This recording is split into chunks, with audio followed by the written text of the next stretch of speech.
On tonight's episode of the Warrior Shrine, very little. But we're going to talk about something, even if it's just fucking potatoes. Potatoes are important, and Temp hates them. Temp does not hate potatoes. He's just mildly indifferent. Potatoes are a means to an end, all right? Like, you cut the potato, you fry the potato, then you dip the potato into the ketchup and you eat the potato. It has nothing to do with the potato. It's a means to an end to eat whatever you're putting the potatoes in, right? I mean, all food is a means to an end, though. Well, I can enjoy, like, a cheese stick in of itself. I need something to add to the potato to make it a justifiable meal. Like, I don't give a shit about the baked potato itself. I care about all the shit I shove inside it. That's what's important to me. Okay, yeah. I mean, I don't know if anyone eats potatoes just like an apple. Like, you do shit with it. Another good example. I love apples. I could eat an apple by itself and really enjoy it. Well, I mean, that's okay. But... Do you hear me? Mm-hmm. Listen. No. Yes. Okay. She's not being helpful. I asked her, but I asked the wife about potatoes. She didn't help me either. Is she not a fan of potatoes either, or no? No, she likes potatoes. Oh, okay. Cool. She's not a weirdo like you, dude. I like potatoes a lot. I think they're really fucking good. But I can't necessarily say I'm as confident in my feelings about the characters in Combat Pack 2? Is it 2? 2. Yeah. I think Rain was... I don't even want to say he was a good choice, but I like Rain a lot, and I'm happy to see people playing him again. I think that's a great character. I would have saved him for MK12, but it is what it is. Melina, I think Melina's... I like... Even though I'm very critical of the overly vocal Melina Twitter fans, like, I do like the character a lot. I think the character is really sick. But I don't think you can be too critical of those people. I don't think that's possible. Well, I don't know if things have gotten quieter since she was revealed or not. I don't really do Twitter a whole lot these days, but I imagine everyone's happy now because that's always what happens. That's never what happens. They fucking put out Red Hood and everybody's still pissed. I do think Melina looks a little under-designed. Oh, I do too. I think she looks like a fucking PS2 model. It's really weird. Like, I can't even really put my finger on it. There's something about Melina that just looks really, I don't know, odd. Her and Rain have the opposite problems to me. Rain looks over-designed to me. Although it's still good. I mean, the best Rain ever looked to me was in Armageddon. But Rain just looks like he has a lot of shit going on, in my opinion. It looks like the clothing is just all over the place. But it's not bad, though. I think Rain looks okay. I think comparatively he looks better than a lot of characters in the game. But Melina just looks like... It's almost like she's wearing her MK2 outfit. She's very plain. It is, yeah. She has some. She has some of the ninja masks that look weird. Not the helmets, but like just the masks. I don't know what's going on there. Rain, like at least Rain's situation is it kind of goes with his character to be like completely over everything, over designed, over detailed, over the top. So that's something, but like it's still not that appealing. Not that Rain doesn't have some good looking stuff in this game. I think he does. I think comparatively he's the best looking DLC to date. No, Fujin. Fujin is. And followed by Rain. You better fucking, roll that back. No one looks as good as Fujin. God, he's sexy. Did you buy the combat pack? Which one? The newest one, the Rain Sindel Rambo pack. Yeah, I did. What? That's cool. What did you think of the characters? I've not played any of them yet. That's cool.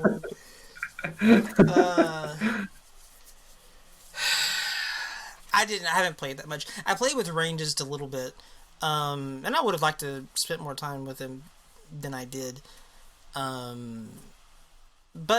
I mean, you know, you pick a character. It's like maybe he's got something cool. You start playing him, and it's like, man, this is Mortal Kombat 11. Yeah, that's why I did not buy the pack. I wanted to buy Rain just to cast my vote, saying, "Hey, I like Rain. I really would like to see him in future games." But I opted not to even do that because I knew I. Well, first of all, your vote doesn't fucking matter when it comes to this shit. You can vote with your wallet, and it matters on a scale that is not even measurable. But past that, it's not going to make a fucking difference if I buy Rain or not. It really isn't, right? So, I did buy Fujin, for the record. I absolutely bought Fujin. I didn't bother Fucking with better have. no, like I said, I'm glad to see him comparatively.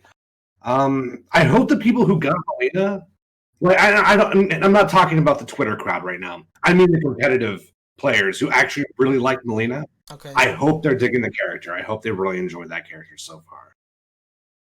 I've said it before, and like, this is not like, it's weird for this podcast because this is sort of a gameplay podcast, even though it's not really. It's slim pickings of what we could talk about with fighting games this year. So, you know, maybe I shouldn't be too picky. But I'm still, like, really butthurt over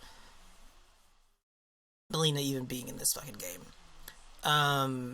I think it's completely retarded that she's in this game. And I would not feel that way if Cyrax and Sector were in this game. But them still not being in the game and them bringing Melina back is just, it pisses me off. It really feels bad. I am so salty about those goddamn fucking cyborgs, dude. What the hell? Where? Why? What? It's really strange that they went through all that trouble to create a new character, Collector, do absolutely nothing in the story mode, and then Sector and Cyrax, who are actually, like, I wouldn't say essential characters, but pretty important to the plot. They don't get a roster spot. I think that's very strange. It's so fucking, like, fucked up to me. And, like, yeah, part of it is, like, I liked Melina's death in Mortal Kombat X. Not because, like, I hate Melina. I just, like, you know, whatever, that's cool. She's dead.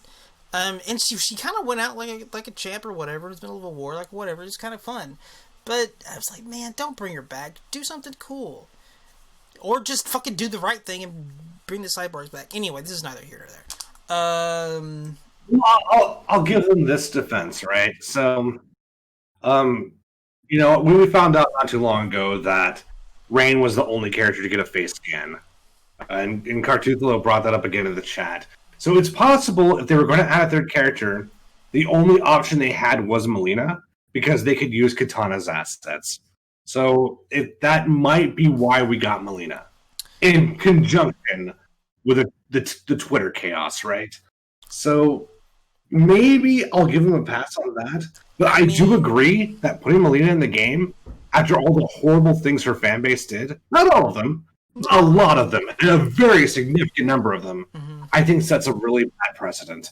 I don't think you want to communicate to people that those methods are effective, because you're going to see more of them that way. But we'll see what happens in MK12. I mean, to be honest with you, I don't think we'll ever not see Melina on a base roster ever again. I think she is permanent base roster from here going forward, just because I don't think they ever want to deal with this bullshit again. It's not worth it. We all knew she was going to be in MK12 anyway. Well, sure. You know who else doesn't have a face model scan? Cyrax and Sector. Oh, I think we talked at the same time. Did you say Cyrax? I said Cyrax and Sector, yeah. Oh yeah, no, that's a good point. Like, yeah, I don't even think they have any moving facial features at all. So yeah, but I mean, okay. So here's my thing, Jacob. Like, I hate this game so much. Like, I think this game is unbelievably frustrating. And when I think about playing sets in Mortal Kombat 11, I actively feel nauseous. So if they did add Cyrax and Sector, unless they fix the game itself, they didn't really add Cyrax and Sector. They added them to a game I don't want to play. So it's hard to be salty one character made it in, but another one didn't. Because, like, for example, I watched the We Play tournament this weekend. Even though I don't love this game, I really enjoy watching it for some reason. It's very fun to watch. But the problems could not be more apparent. It was crazy watching all these players jump constantly, and the opponent just stand blocks, and they just wait. They guess whether they're going to kick or if they're going to, like, empty jump low or something of that nature, right? Like, until they fix that shit and until they fix Breakaway, like, I don't even see any point adding my favorite characters. I would not want them to add Lee May or Smoke to this game. That would be a huge defeat, in my opinion. But thoughts? I mean, with Cyrus and Sector, this wouldn't be anywhere near as bad if they didn't have as much of like a pretty cool showing in story mode, comparatively, and they look fucking good. I really like those designs for those two fucking characters. So because like you have that shit, and you have characters that look cool already, like you're not imagining like, oh, what would Cyrus and Sector look like in this game? Like you don't have to do that. They got new designs that they look pretty fucking cool. Shit like that is what really fucking works its way up in there for me. But like it's shouting at the void at this point. Well, I would say we'll see. I actually, it's not something I can say on stream. What? But I heard something that makes me think that we're getting more characters. But I can't say more than that because I don't want to get anybody in trouble, right? So maybe we will see Cyrax and Sector. We don't know. I mean, I wouldn't be surprised if there's another combat pack at all. Because I assumed that both of the other combat packs sold well and made money, so why not? Well, I don't know what their next project is either. I don't know what's after MK11. I don't think Injustice 3 is coming anytime soon. I feel like we're at least a year out from that, if it is on the way. I really don't know what to expect from Interest. I'm not expecting anything really. They're like whatever they do, like I don't know. It could go a lot of different directions. So I'm not gonna bank on any one thing. It doesn't have to be fucking Rand. It doesn't have to be. It doesn't have to be Injustice. No, go on. Please continue. No, it's especially with Mortal Kombat 11. It's been a situation where, and I told you motherfuckers from the jump, NRS doesn't have to do anything because of their previous schedules with the game, and now they don't have to move right to Injustice 3. Yeah, they've had that pattern before. That doesn't mean they're going to do it now. And obviously, that's very much been the case with this game, and I don't expect that to stop really. They could do anything. I'm not expecting Injustice 3. It could be Injustice 3, but it could just as easily be something else. I don't know. Not Fire and Ice, Randy. Not Fire and Ice. I mean, I would play it, but I don't know. I think fucking Fire and Ice sounds whack. You could do something cooler still, but like in that Shaolin monks type approach and whatever. But whatever. That's another story.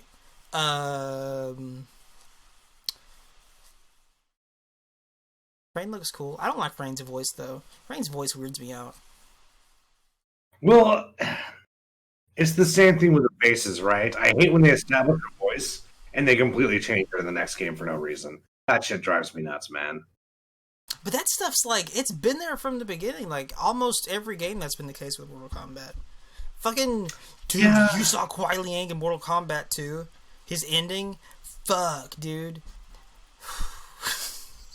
These characters are, like, reborn in every way. Ethnicity, voice, fucking whatever. Whether you're a cyborg or not. Like, every fucking game in Mortal Kombat, they always have been.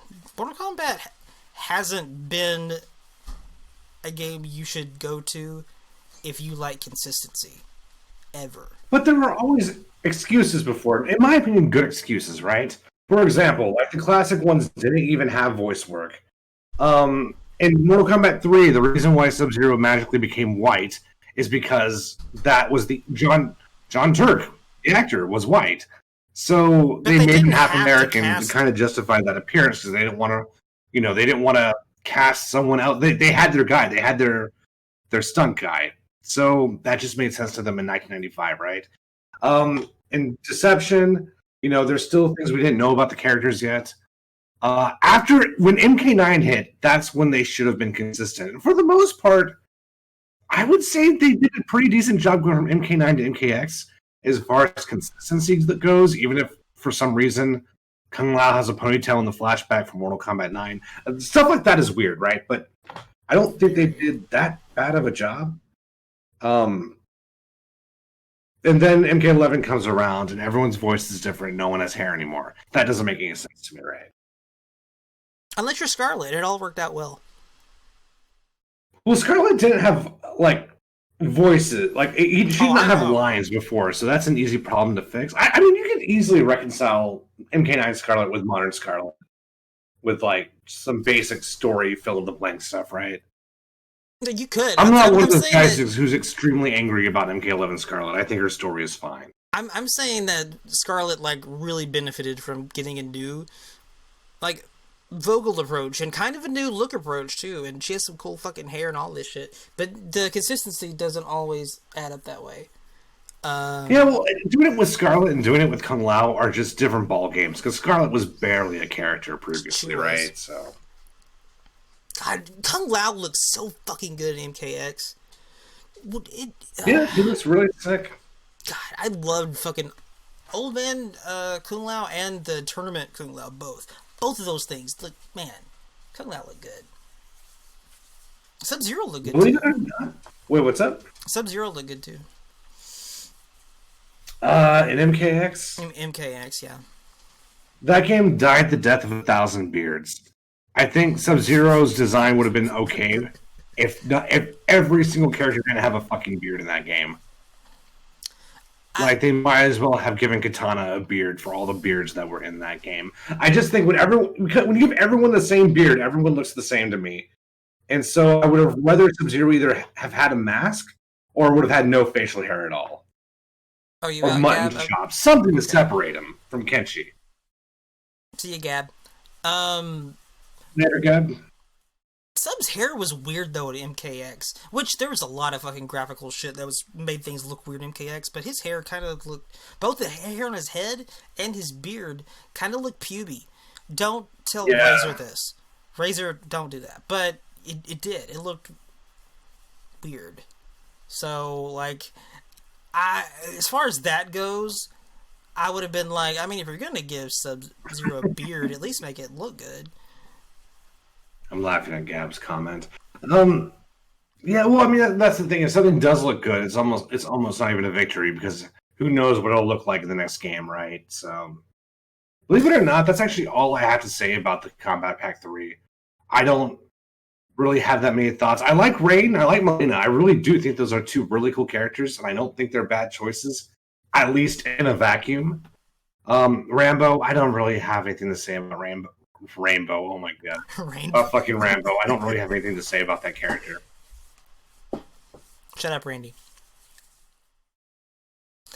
You know what? I don't even fucking care. I've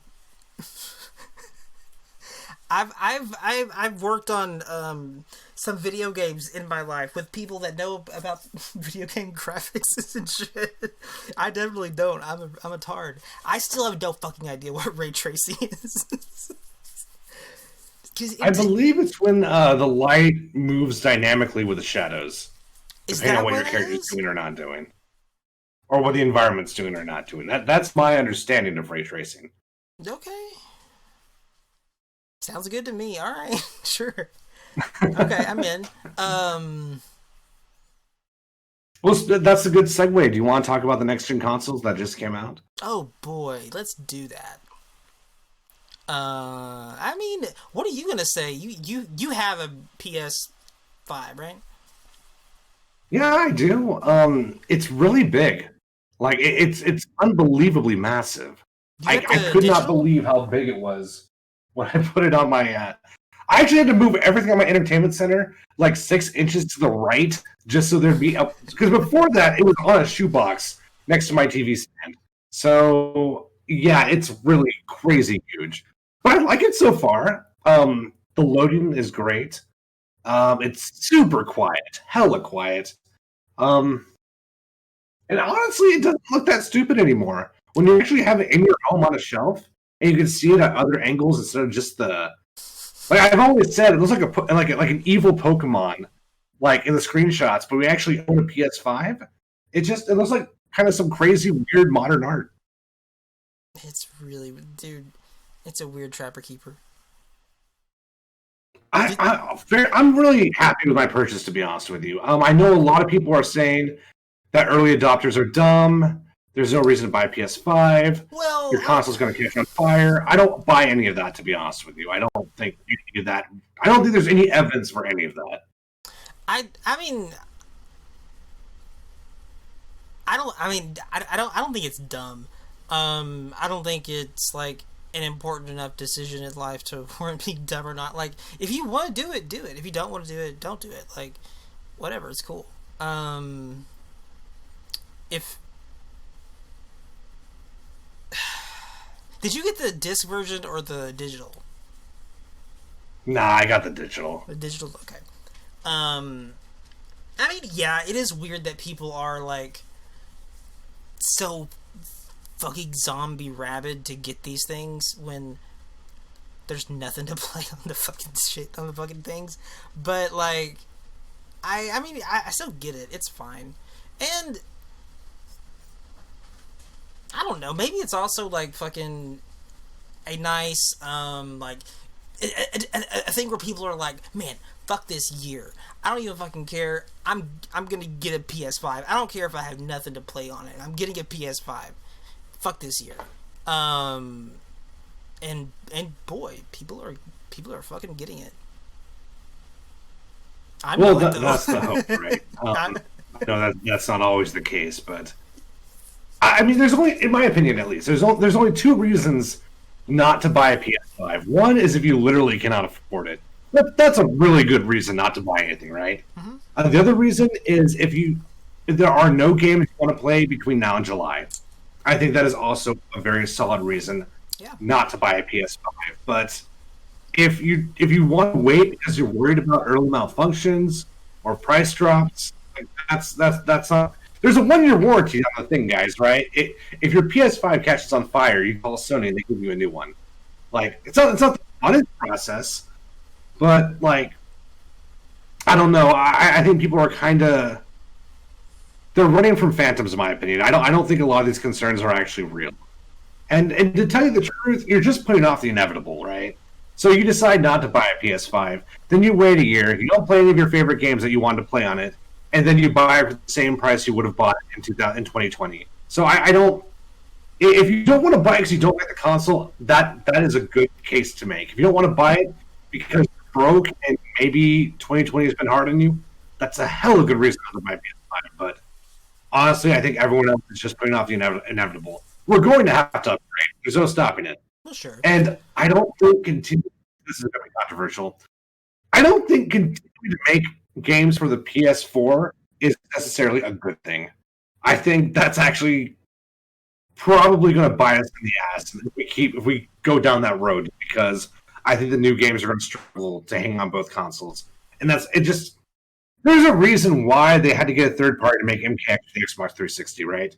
They didn't do it in-house, and the reason is because they're basically doubling the resources. Oh, God. I think it's going to be a win for everyone if everyone just moves on to the next console. But if you can't do that, I get it. Like that's completely understandable. But what's up? People want to move on to the next console. Everyone really seems really ready to move on, except for fucking developers. Like, put out fucking games for those things, and we can move on. But until that happens, until there's not like one PS5 game and it's a remake, Demon Souls, like there's just no incentive. That I feel very strongly that the first step has to come from Sony and developers to make that happen. And they haven't. And Microsoft hasn't either. There's fucking nothing to play on these things. And that's mostly my thing when it comes to like when to upgrade into the next gen or whatever. Like when a system has a game you want to play, then go for it. Until then, like, you know, there's not really much point one way or the other to me. And I don't give a shit about investing in an Xbox or PS4 just for the sake of it. Like, no. I'll invest in video games all day. But until that happens, until that is available, then I don't... Whatever. Consoles are kind of useless until that happens. For me. That's kind of my stance on it. But... fucking... I want to play Demon's Souls.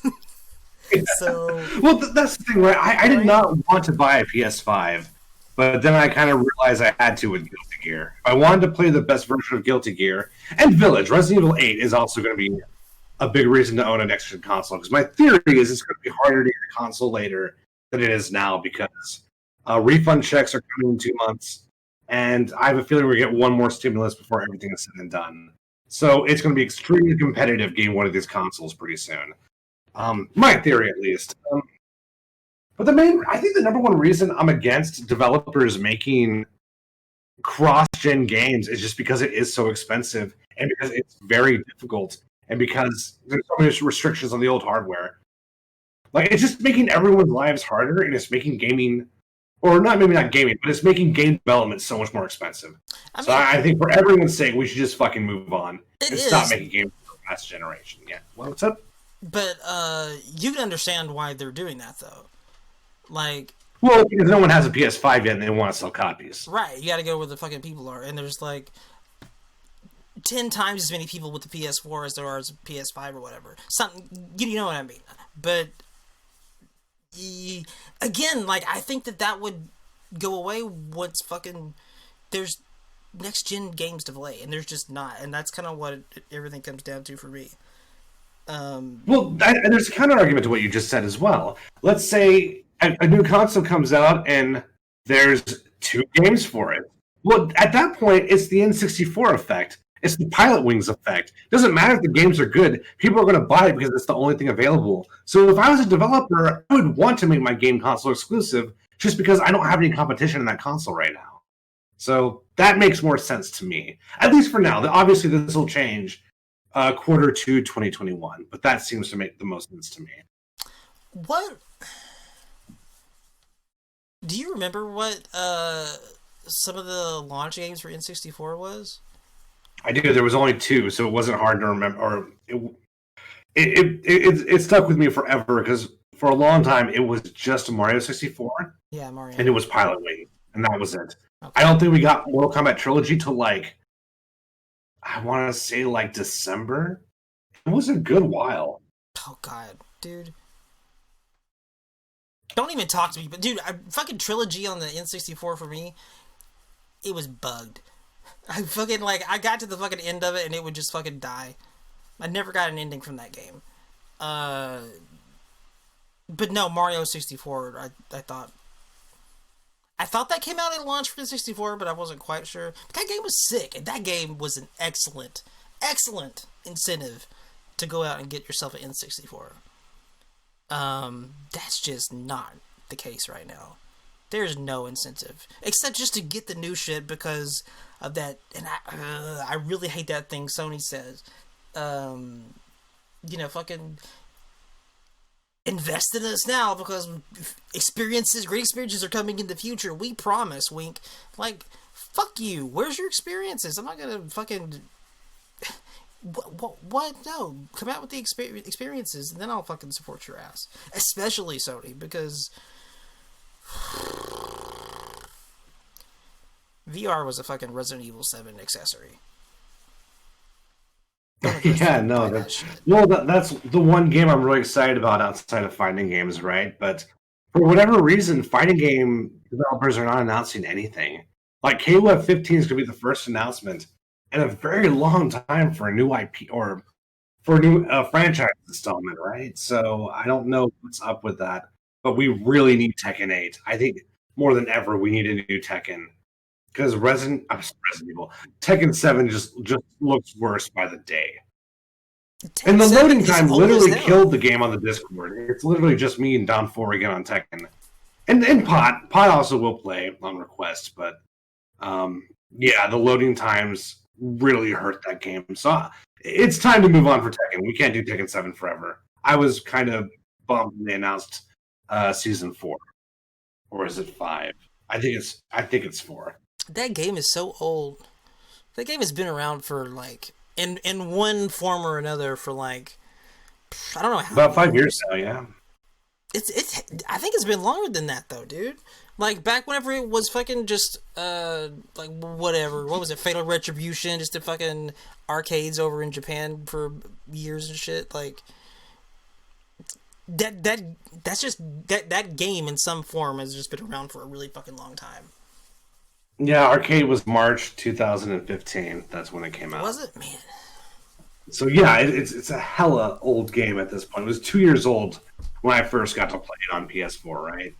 So yeah, it'd be nice, but maybe this will be Guilty Gear's chance to shine, right? So that's really that's the only thing I'm excited for right now is Guilty Gear, as far as fighting games go. But when does that come out? I don't know. That comes out April 9th. April 9th. I don't know when the fuck Resident Evil 8's coming out. It's probably going to be a while before that game comes out. I'm guessing July. I mean, I forgot what they said, but like, I'm really smelling a fucking early 2017 situation with that game. I'm looking forward to it. I think it's going to be good, but I don't think that we're going to see it anytime super soon. I hope I'm wrong though. Weird ass. I know I've asked this 100 times, like on the show, but did you beat Resident Evil 7? Yeah. Okay, well, I'm excited for this game because the trailer did something I wanted them to do in the last game, and that was kill Ethan's shitty bitch wife. I hate that character so much. So I'm really hoping that this game is. It almost doesn't need to deliver anything else. I'm already happy. I'm already buying the Body Pillow edition. I'm so excited for that game, right? I mean, I don't think that's a hot take, though, right? What was her name? I forgot her name. I don't fucking... what was her name? But, I mean, I think that she was... Mia was her name. Mia? Yeah, that character is literally one of the worst characters in the history of fiction. But I think that she was written that way, though. Like, I think that was the point. I don't think that she was written to, like, oh, she's supposed to be, like, likable. Like, no, this chick, no. So, like, that shit was intentional. Fucking everyone knows that Zoe is fucking where it's at. Yeah, Zoe is best girl. Like, yes. Well, if you guys have not played Resident Evil 7 yet, we won't spoil anything major. But once you find out what Mia did, and she has no remorse for any of it, but... Like, when you see the things that are attributed, the actions that and the consequences those actions had, no remorse, like just no remorse at all for all the events that transpired because of not just her actions but her bullshit. She's a fucking liar, all right. I just cannot stand that character. But like but she's such a good example though of like a well like written story and like shit like that though, because if the story itself didn't acknowledge that she was fucking awful, then yeah, that would be fucked up. But if it does acknowledge that she's fucking awful, which Resident Evil 7 did, I think to me it seemed pretty clear that was the point. Then it becomes like a character who is more compelling, whether even if like not likable but just compelling, you know. If it's when the game or the story is not in on it and they're acting like this person being an asshole is like, no, there's nothing wrong with this. What? Blah blah blah. That's a problem, and that's really annoying. I don't think that was the case with her. Well, She was. at the end of the game, it's stuff I can't say because I don't want to spoil anything. But It's an old game. yeah, man. that is correct, Cartoon Flow. That is the canon ending to saving Mia. So we basically left Zoe to die. Pretend you didn't hear that. That'd be a spoiler. Here's my thing, right? Like, she shoulders no responsibility for what happened. Okay, we're just going to fuck it. We're going to spoilers. Just get 5 minutes ahead, guys. Right? She lied to her boyfriend about working for a company that was illegally smuggling potentially world-destroying bioweapons, and she was fully aware of this because she mishandled that bioweapon and broke loose, killed hundreds of people, and then led to all the horrible events that transpired with the Baker family. And she shoulders no responsibility for that by the end of the game. There's no, I'm sorry, I lied to my boyfriend and did horrible things illegally for a company for money, and then caused the girl to destroy an entire family of innocent people, except for maybe their shitty son. So, yeah. Fuck that character. Fuck. Yeah, she was. She was. I mean, So when She's the not game worse than ends, Wesker, and she's though. like, "We did it, Ethan. We made it. Fuck that. Get the fuck out of here." listen, dude. No, listen. She's fucking shitty character. Is she worse than Wesker though? As far as like shit that she's done and lives she's ruined and all this shit though. Like, Wesker got his comeuppance. Wesker was a very explicit. First of all, that's another problem I have with Resident Evil 7. It wasn't even clear to me that Evelyn was evil. It seemed more evident to me that she was a child who didn't understand reality, who had a twisted perception.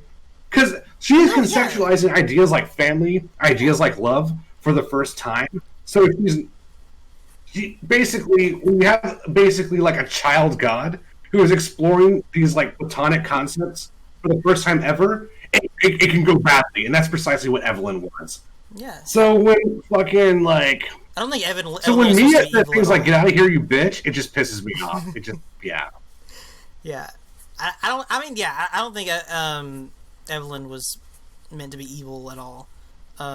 She's just fucking Which is like she's just reacting to the situation that she's been in. and it's sad. Like honestly, like I died inside when you stab her with the serum, and she starts melting, and her like last words are, "Why does everyone hate me?" That was just so hard for me to watch. So, and then Mia's like, "We did it, Ethan. Fuck you." So yeah, I don't want to. She's trying. Maybe she'll die in the next one, dude. She'll get eaten by a werewolf. That's what the trailer implies, but I have a feeling that that's going to be. I have a feeling they're trying to pull a fast one on us. I don't think Mia's going to die that easily, but we'll see. We don't know why Chris killed her. I didn't even think that was her. Everyone on the internet seems to think that is Mia, but I couldn't really get a good look at the body. So I mean, it is Ethan, right? Like he's in it. oh yeah, Okay. yeah. Chris says, "I'm sorry, Ethan," Okay. as he pumps Mia full of lead. Well, yeah. If Ethan is in the game, then there's a good chance that Mia's going to be around there too. Is Lucas still alive? No, he's not. He died in the DLC. Oh, DLC. Which one did he die in? Was it the fucking Dudley DLC or the other one?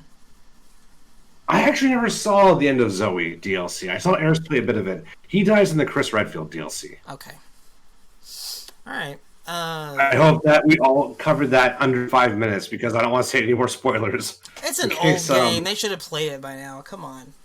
Return of Action. Yeah, well, I mean, like, I don't feel good spoiling Final Fantasy 7 because I think the game is that good, even if I think 6 is way better. I still don't want people to know what the big, like, story points are, right? So, I wouldn't hate Ashley Randy. I think Ashley coming back with, like, training and a gun would be kind of cool. I Is would not Ashley be the against president's that. daughter from 4? Or is that somebody Yes, else? from 4. Okay. I did not see Yeah. the leaks, Randy. No, I have not checked out those Resident Evil leaks. I mean, that's not a game I want to read leaks for, though. Yeah, I want to experience that shit whenever I'm playing that shit. Good or bad. Um, how the fuck did we start talking about Resident Evil? Next gen. Next So we're gen. both looking forward to Resident Evil Village. Yeah, it's gonna be sick someday when it happens. But first, hopefully, I can procure myself a PS5. Yeah, that's my final point in all of this. If you have a good reason to buy a PS5, I totally get it. But if you're doing it on principle that it's some sort of like bad idea, I think you're just putting off the inevitable. I don't think you're going to reap any benefit by waiting. There's a warranty on the thing. If it catches on fire, you're going to be fine. And Sony will electronics, send you a like new PS4 and a new apartment.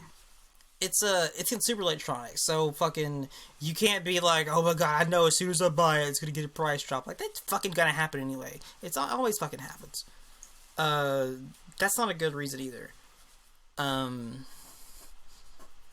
yeah, I just want to play Demon Souls. That's that's my only justification for PS5, and it's not a good one. I don't feel amazing about it. It's like, man, I'm gonna go fucking buy what, like $400 remake Demon Souls box. I mean, yeah, I am. I mean, to be honest with you, Matt, I think that's a fantastic reason. I do not think you're correct on this because if you decide to do the right thing and not buy a PS5 to play Demon Souls, you're going to wait a year and you're going to buy a PS5 for the same price, and you're just going to do what you're going to do anyway and play Demon Souls and maybe some other games, right? I don't think there's any actual benefit to waiting. I think you're actually smart getting one now while the stock is possibly available because it may be really hard once the stimulus checks come in, once the refund checks come in. So I don't think there's a benefit to waiting, is what I'm saying. No, If there is one, it's purely a moral one that's no one's going to be able to perceive but you. no, yeah, I don't think that this is a situation where morals comes into play. Like, you just do whatever you like. Yeah, I want to play Demon Souls, so fuck it. And I'm sure there's gonna be other fucking games that I want to play on the PS5 eventually. Surely it's not gonna be a one game console forever. Uh, who knows? Maybe Bloodborne 2 will be on that shit. Fucking Elden Ring, I want to play on that shit. Whenever that fucking comes out. So, I mean, like, that shit's gonna happen at some point. I'll be ready. Whether I buy the PS5 now or buy it then for that, like, it doesn't really matter that much. God, I want to play Elden Ring. Well, I mean, there's also Astro's Playroom. That's kind of fun. Yeah, I heard people talk about that. It's really pretty. Like, the textures are really sick, but overall, it's a Sega Saturn game. I wouldn't recommend it just for the console. 4K pixel art, Randy? Holy shit. Man. Castlevania. It grows on you, Randy. It actually looks better the more you look at it. Like, the pictures don't really do it justice. Pictures of what? The PS5. Yeah, it's like It is alcohol. big, but I wouldn't say it's ugly. The more you drink, the better it tastes. I'm rational. You're doing you're playing a really good contrarian today. Hats off.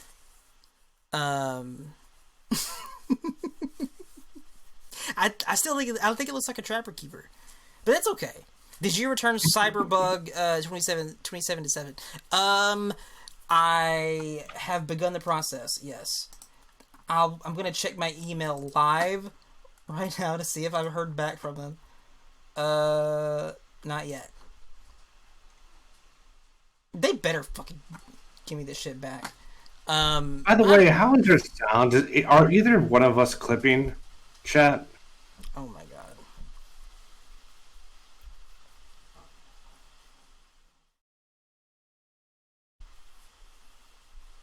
That's what Eris calls it, Randy. Oh, Hispanic feedback, yeah. Occasional clips. Okay, what by clips are you talking about? Like we're cutting out or we're doing something else?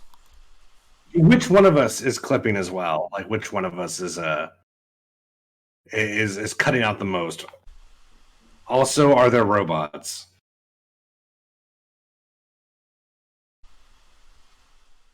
Pretty rare? Okay, yeah, that's manageable. If it's pretty rare, I can live with that. God, I want a steak. Yeah, steak is good. Steak is really fucking good. I don't remember what we were talking about.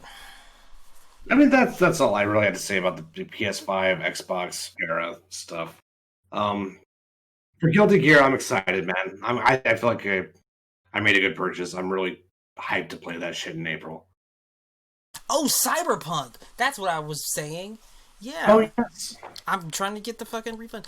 I really hope that they follow through on that thing they said in their press release, and that wasn't just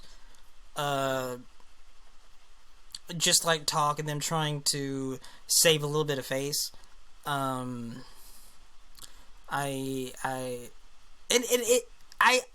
do. It's really weird. I kind of admire them for like owning up on their shit and being upfront about it. But on the other hand, it's like, I mean, you pretty much just said that you were cool with swindling people. So, and that was only like, you were cool with that a couple months ago and prior. So if that's the case and you were cool with that, then there's definitely other stuff that you're doing now that you're cool with, and you will do in the future that you're cool with. That's also shady. I don't know. The whole situation is weird, but it's weird. It's a weird fucking thing. Did you read the statement thing? I did. I read the whole thing, and frankly, I hate to sound callous, but I think the game looks shitty to begin with. If you take out all the bugs, it looks boring to me. The story does not seem intriguing to me. So I think I definitely agree with you. I don't know. I don't think I don't think the story and the gameplay and shit, like, that's not what's on trial, and that's not the problem here. The problem here is just, like they said, the game was not ready to come out. Like they should have waited and made that shit better. But they well, on the same token, maybe people will stop pre-ordering now. When you pre-order a game, not knowing what the core is like, I feel like it's on you. I'm almost glad they got scammed. Don't pre-order shit anymore. Like, review the things you want to buy. Go online. Do your research. Yeah, like, people should definitely, like, hey, take your responsibility, do your homework, do the legwork. But I definitely also can't condone devs doing what they did. So, like, both sides of the exchange could really use some improvement there. I mean, NRS fucked up Sindel's story. They fucked it to hell. Where's the refund on my DLC combat pack, right? Like, it doesn't matter. That's what I get. I bought something that I didn't really understand, and now my money's gone. It is what it is, right? Maybe this should happen again so we can do something with this shitty pre-order culture. But, I mean, I'm not defending them either. What they did was shady. Like, they basically lied to people, and they admitted to lying to people. There's no defending that. They did. But I do want good to come out of this, I guess. Boy, yeah, them fixing the bugs and shit's not gonna. It's not gonna turn the game into a good game. It's just gonna turn it into, and all they need to do is turn it into a game that should be sold, that works. Yeah. Just get that much down, and then from there, fucking, taste takes over, and, like, maybe some people like it, some people don't, like, whatever, and that's fine. That's all matters of taste and your preferences, and that's all good and fine. But that's not the situation here. It's not a matter of taste whether or not they kind of screwed people over and the game is busted. Yeah, no, they did with shame. There's no defending that, but was it immoral though? Is what I'm saying. I don't. Yeah, yeah, it was. Can I get a refund for check out because of code. Like it just games can have problems. Sometimes they have a lot of problems, right? That's what you get when you buy something without researching it, right? That's how I. Like I said, I have no horse in this race. I was not going to buy that game to begin with. It looked like a shittier Mass Effect, but yeah, Yeah, I just think people should research buy. like there's no way in hell I would have bought that game if there was anything else interesting to play. I was literally like, fuck it when I bought that shit. I know I'm not gonna have a ton of fun with this shit. Bugs aside, like just the game itself, like this isn't really my thing, and this game looks boring as fuck. And those devs have never once fucking talked about this game in terms of a video game.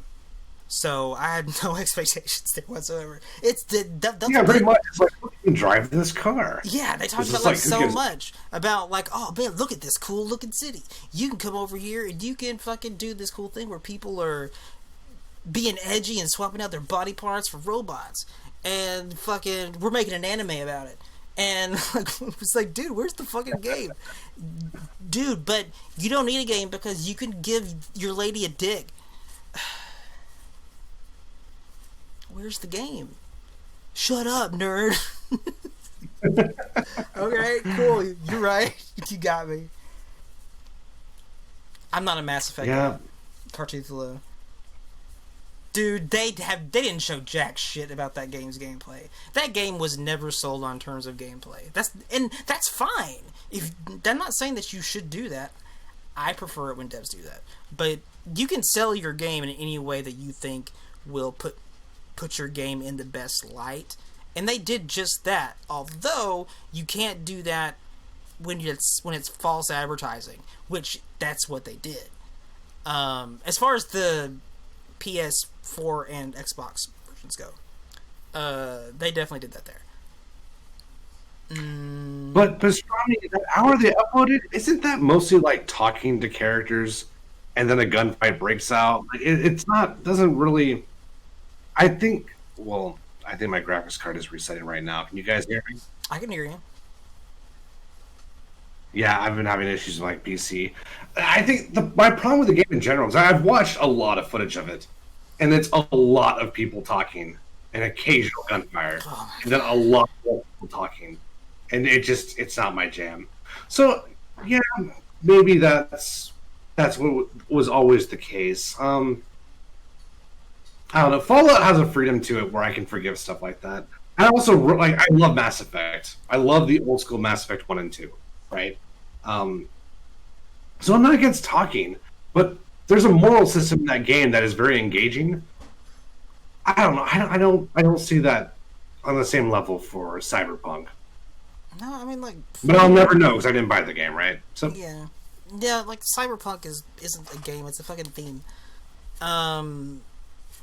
And fucking, like I said, that game is basically DMC without the fun gameplay, which is awful. It's terrifying. Devil May Cry? Yeah, it's Devil May Cry. Interesting. But reboot Devil May Cry. Edgy, awesome, cool Ninja Theory Devil May Cry.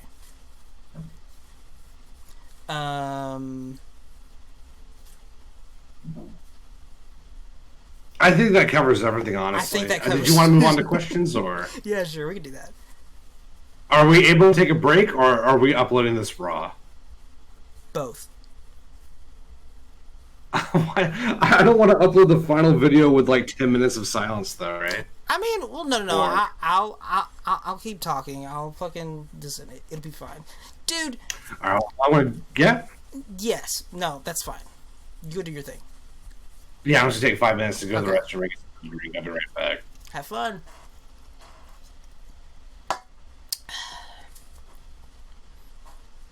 The intermission is what makes this podcast fun, I think. Like, the other ones don't do this. Yeah, the goal, maybe from now on, is to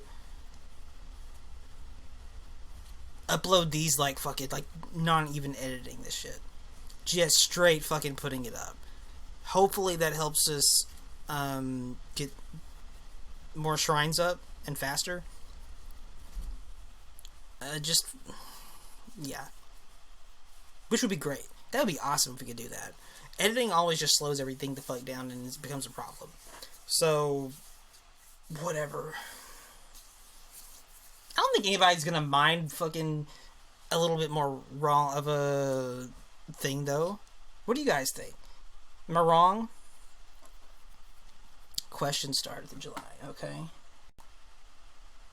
Let me navigate.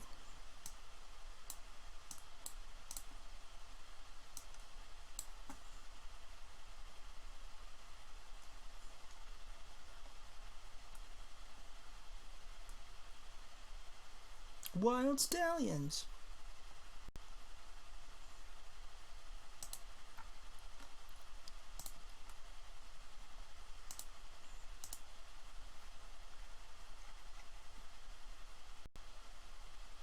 Oh shit!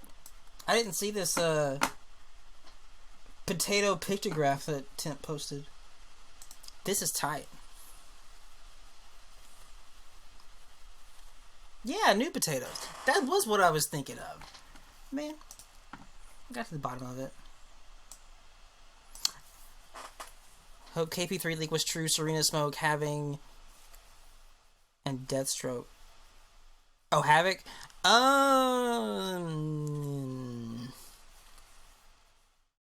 No. I mean, I love fucking Smoke. And some perverts really, really, really love Serena. I'm kidding. It's fine. No, listen. Serena's cool. But, dude, I mean,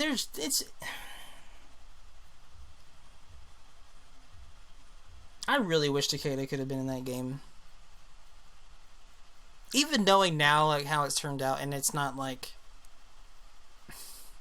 I'm not one to say MK11 is bad, and I still won't say it, because I don't think that that's accurate.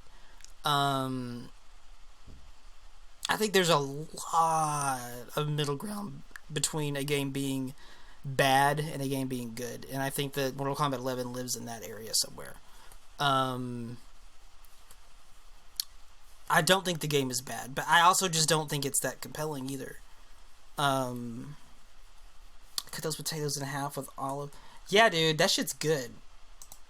Armand. Temp was in here, so Temp doesn't like potatoes. Did you know that? We talked about this at the beginning of the show.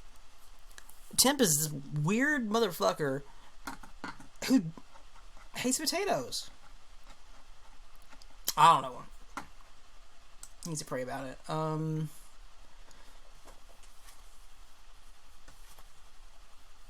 Yeah, I just think MK11's a little... It is not the funnest entry in the series. That's about it. I know, Armand, it's fucked up. It's really weird. July 5th, you say?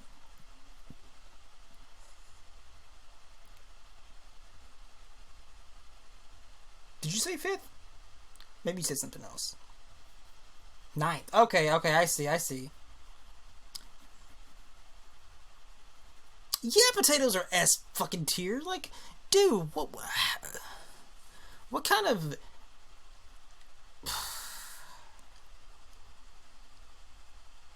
I mean, they're not super healthy or anything like that, but we're not talking about that. We're just saying, like, fucking potatoes. They're fucking good, dude. And there's so much you can do with them. Like, man, potatoes are great. Temp hates potatoes.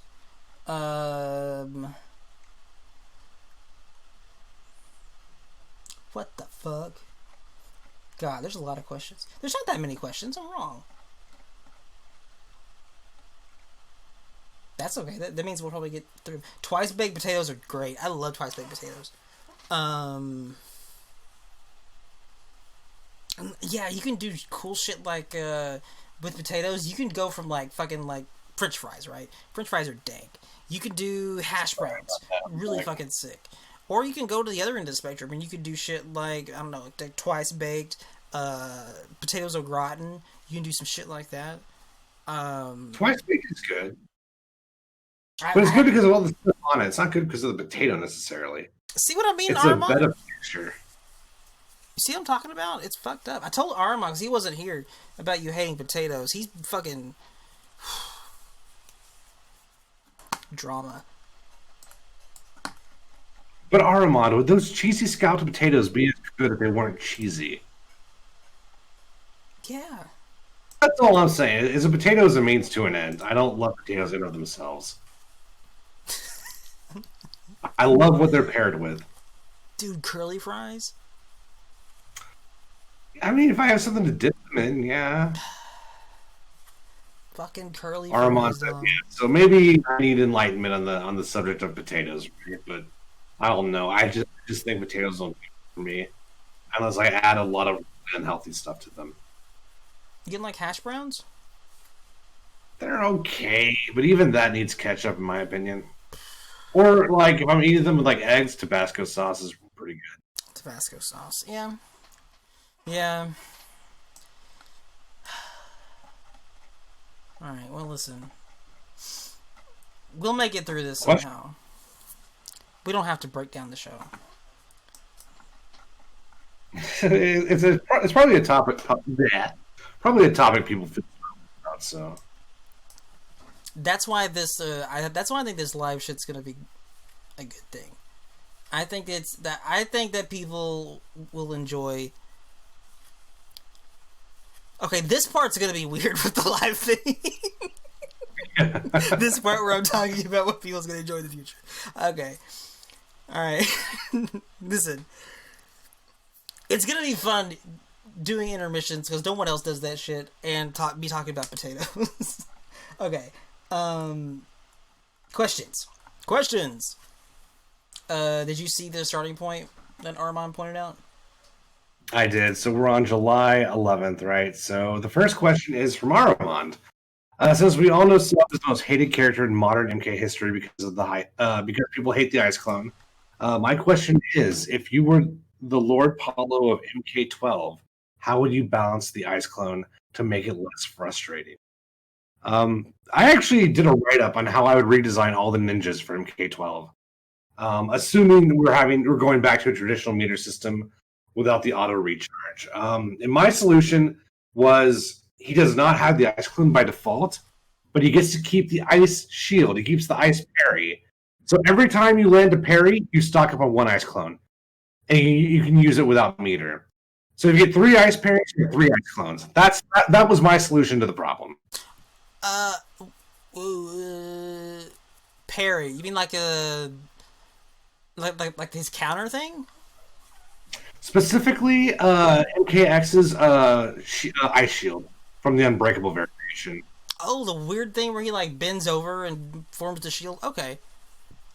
Yeah, so if you land a parry, you can stock one clone, but your clone expires at the end of the round.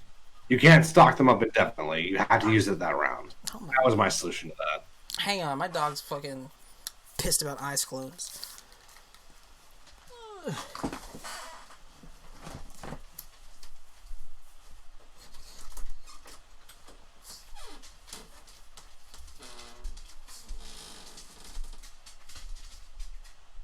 But yeah, I think there's I never really wanted to get rid of the clone entirely, but if you keep the clone as it was in MKX and MK9, Sub is just going to dominate some matchups. Or he's going to be one of the worst characters in the game because you have to balance everything he has around that ice clone. And as we saw in MK9, if a character has a game plan that overrides whatever the ice clone can do, then Sub will lose that matchup really badly. So I think the only real solution is to make it a finite resource that can potentially be restocked.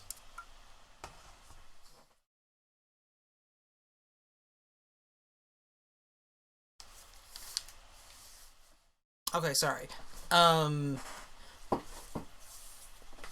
So I didn't play Unbreakable that much in MKX. Did the ice shield work kind of like Cyber Sub's cold counter thing from MK9? Just as far as like mechanically speaking. I mean, it's basically just a parry that leads to a full combo. Essentially, it works on all grab attacks. So if someone jumps in, he gets bodied. But other than that, it was pretty functional for the most part. Did it freeze the attacker, or was it like a move that he does immediately after, It was a full-on freeze. So basically, it was like getting hit with an ice ball. Okay, I see. And you said that you would have to like bank those, like stock them up to hit a clone? Pretty much, maybe with a maximum of 3, but that is what gives you your ice clone tool. So you can't just outzone someone who has no way around the ice clone. That was one of my. It also doesn't just stop the match anymore, because if they throw out a clone and you wait it out, there's a finite number of times Sub-Zero can do that. So the match doesn't just stop like it did in MK9 if a character couldn't deal with it. Well, I mean, like if he keeps catching you with the shield though, like the parry, he could keep doing the clone then, right? Or no? That's true. But if you bait the parry though, you get a full combo and sub. Yeah. Okay. Yeah, I like resource management in my characters. I think that could be fun.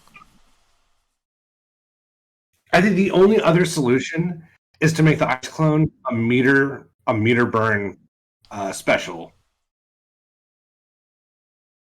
Wait, what? I think if we're not going to do the parry stock approach, I think the only other option is to make it 1 bar of meter. So if you do no meter, you get the parry. If you use 1 bar, you get the ice clone. I think that's the only other feasible solution. I think that's probably fair. Ice clone having to use a bar. I don't care for the way this question is worded. I feel like you're leading the witness here, and you're putting out an opinion as fact that is really just your side of the conversation. I have no interest in fucking putting forth an effort to make people okay with the ice clone, because it doesn't matter what you fucking do. People are gonna hate the ice clone until it's not in the game. MK11. So that's not really a winnable battle. And players are fucking shitty and annoying, and they fucking talk shit just so they don't have to deal with shit anymore. Whether or not something's actually fucking frustrating or not. Well, there was some characters had no ways of dealing with that ice clone in MKX. No, yes, I MKX was genuinely broken in some matchups. That is a balance problem, and that's a design problem. But well, this is what we're doing, man. We're trying to balance the ice clone, right? So I feel like we can't leave it as is. I think there has to be some alternative to what we had in MKX and MK9. I don't care if I don't care if it frustrates people. I do care whether or not it's fair, and it's not cheap. So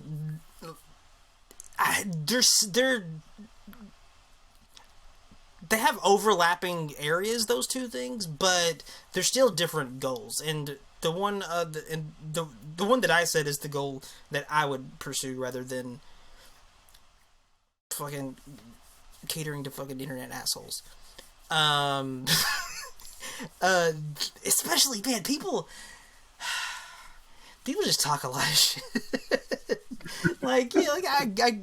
And people don't like learning matches. Like, it's so hard to listen to people, especially when you're making a fighting game, because it's like they just don't want to have to deal with it. Is what it is. A lot of there are plenty of, but okay, people don't want to have to learn matchups a lot of the time, and people are fucking lazy and shit. And players are just, they can be really fucking whiny, especially NRS fucking players. But unfortunately, I feel like that actually hurts Mortal Kombat and NRS games in general, because that makes it that much harder for NRS to listen to players and their fan base to get feedback on what's going on in the game, because there's all these ulterior fucking motives going on. And I think that's a bad circle that these games have gotten themselves into. What's your stance then? Are you saying it shouldn't be changed? Or are you saying it should be altered? Which side of the fence are you on then? Because perhaps NetherRealm players do complain too much. But which is it though? Should it remain the same or should it be changed? Well, it can't remain the same because it's not in the game right now. But I would be okay with making it with working on finding a better solution as far as balance goes, and making sure that it doesn't just shut down some characters, because that means that it's not working. It's bad. Like, no, that shouldn't be the case. And that has been the case. I understand that very much in several games. So finding solutions for those things, I think, is the key to making the ice clone work. And it's not a one thing or the other. Like, either you have it and it fucking fucks over several characters, or you don't have it and it's MK11. Like, there's another option there. You just have to find it. Yours wasn't bad. I didn't dislike yours. Like I said, I like resource management by characters. And I also think that it costing a bar of meter, just period. That's it. To do an ice clone, I think that's fine too. But man, like, it also just depends on a lot of things. It depends on everything else going on in the game. It depends on what the game's like universal mechanics are and all this shit. But generally speaking, I would either do that, something like what you said, or I would work in like a cooldown of some type with the thing, and a visible cooldown if possible. And it would be a cooldown that you feel, not just like a shitty meter that's there for no reason, like MKX stamina. Like, well, I don't feel like Injustice 2 cooldown worked at all. I feel like it was the same problem, just repackaged. I mean, but Injustice 2 ice clones was like, they were dumb on purpose, and that's kind of the whole deal. Like, a lot of things were dumb on purpose in that game, but you could fucking have 2 ice clones in that game. No, I would refine the way that the cooldown thing works. The cooldown thing can work if you do it right and you're interested in doing it right. But like I said, that's just another option. And we've touched on 3 right here that, if done well and done carefully and thoughtfully, would make the move fair. I'm not interested in making I'm not interested in making it something that all players like and they're cool with. But I am interested in making it fair. I think that these solutions can do that. Yeah, that's I think we're on the same page for the most part. I don't think we're actually disagreeing here. I think for the most part we're saying the same things, just in different ways, right? So we are, and I agree. I don't think sub should be able to like live behind the ice clone for the entire match. Like, no, that's not a thing. Well, it was tough because even if Cryomancer could eventually get in and actually score like a combo, like, if sub gets him in the corner because of that, I get blended to death. So it's an awful lose-lose situation, right? I mean, but there's also MKX shit going on there, like universal MKX issues on top of all that clone shit and the shutting down some characters and whatnot. There's just ways to do it that would work better. And yeah, man, I don't want to fucking... I don't like the reputation that Sub-Zero kind of got, especially with MK9, where he is just like fucking camping behind a fucking ice clone the whole time. Even though that was literally his only option in Mortal Kombat 9, because he was not good in that game. But Yeah, there's so many ways to make that design more interesting and fun and fair. I'm also just for me personally, I want to bring back the ability to throw the clone at the other person. Just because it's fun. I really like throwing the ice clone, dude. If he has finite options with the ice clone, I'd be okay with that as well. Either throwing it or doing the ice grenade, the ice bomb thing. You don't have to do both, but one of those two things I really like, and I like that it kind of makes Sub-Zero a utility trappy type character or whatever, but a strategic one. Until he gets you in the corner where he becomes one of the best rushdown characters in the game because he has a fucking clone trap. Well, that's what I'm saying. Like, you can't fucking dash. You shouldn't be able to throw that fucking clone out that much. Like, yeah, exactly. So I don't want him living behind the fucking clone the whole match. That's fuck, that's lame. I don't want to fucking do that.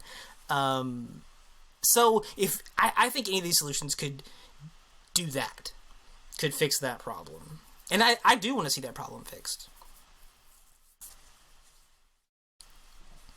Yeah, I think we answered that sufficiently. I think we covered all bases there. Thank you for the question, Armand. Mm-hmm. Randy? Wait. Yeah, it's Randy Ron, right? What are your thoughts on MK11? What the fuck kind of question is that? Tip, do you wanna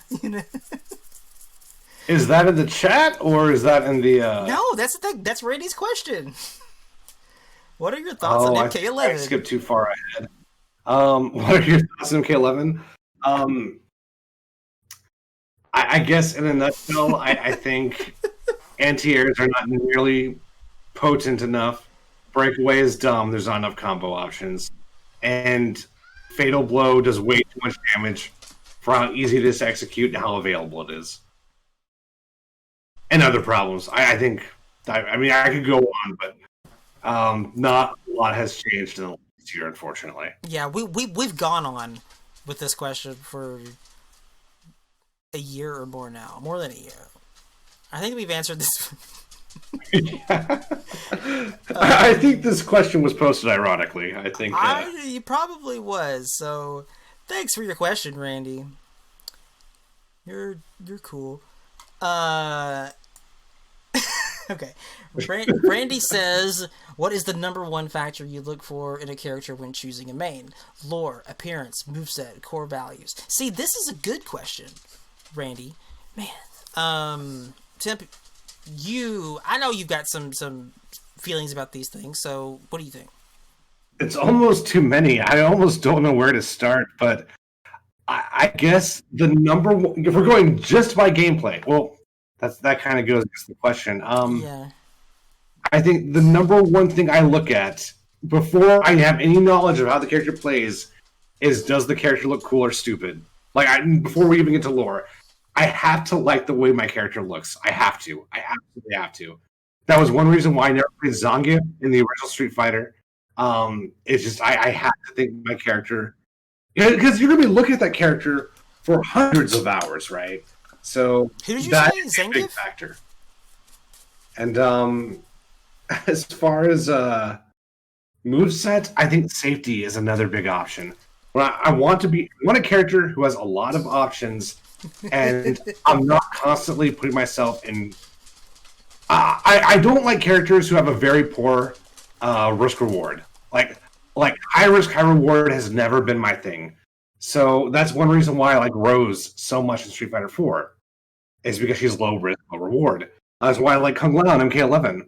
If you have the meter, his offense is essentially low risk, high reward, actually.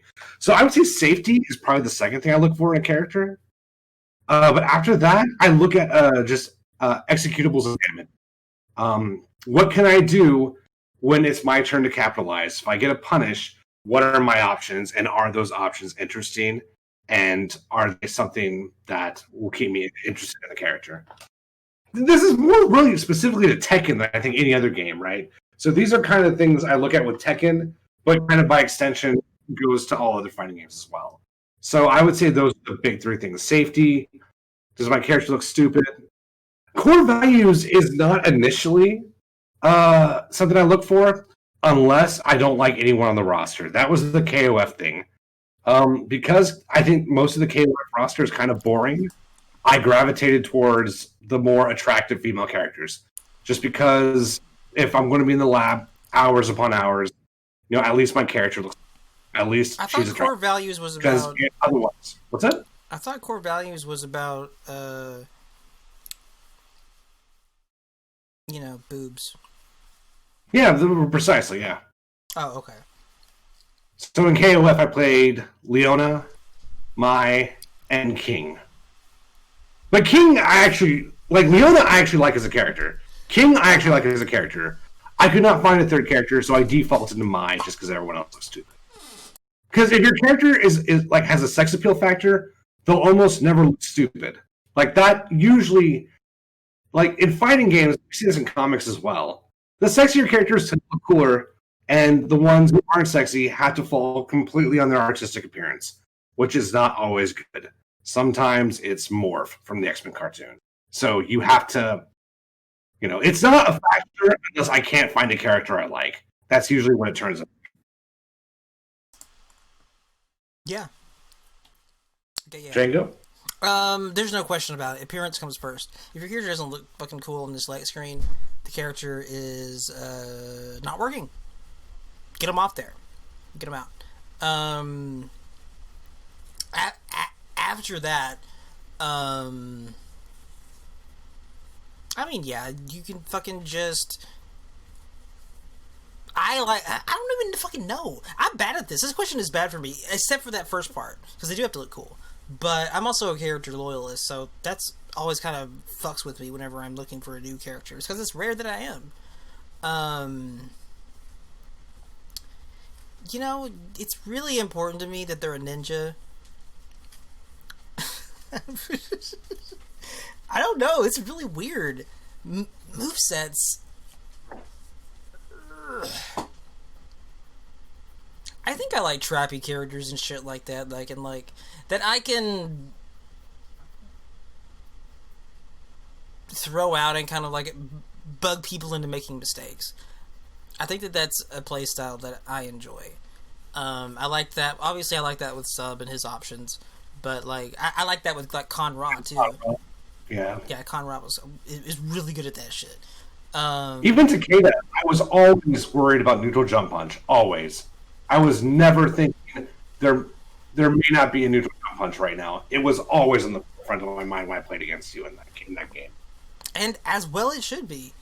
The fucking Takeda was hella fun with that shit, and he just had all this bullshit. I mean, he was MKX. Everybody had all this bullshit, but I could do the teleport punch and make you guess whether I'm going to EX it, so it comes out as a low, or I could do it in the air and it would be an overhead. Man, MKX was fucked up. Yeah, that game was rough, man. Man, that game was crazy. I think that game though. I think Reptile was super fun. I missed Takeda really bad. I will add a bit to the lore part. The lore does not matter to me unless the lore is absolutely offensive. For example, I don't want to play as a pedophile. That is not something I want to do. If the character's a pedophile, I'm probably not going to use them. Freddy from MK9 is a good example of that. Also, if they ruin a character's lore, like Cabal or Sindel, I don't really want to play those characters. If the character has been made stupid or the lore bothers me, then I do not want to play that character. Lore. I guess lore can factor into character choice, but for me, they're also really different. I don't know. That's weird. I think lore comes later. Because I can't think of a situation where it was I heard some dank lore and that made me want to play this character in a fighting game. I'm not saying lore isn't important. It's hella important, but I think that appearance and gameplay is just so much more important that that's what I'm looking for. And core values, I don't care to see fucking Takeda's tits.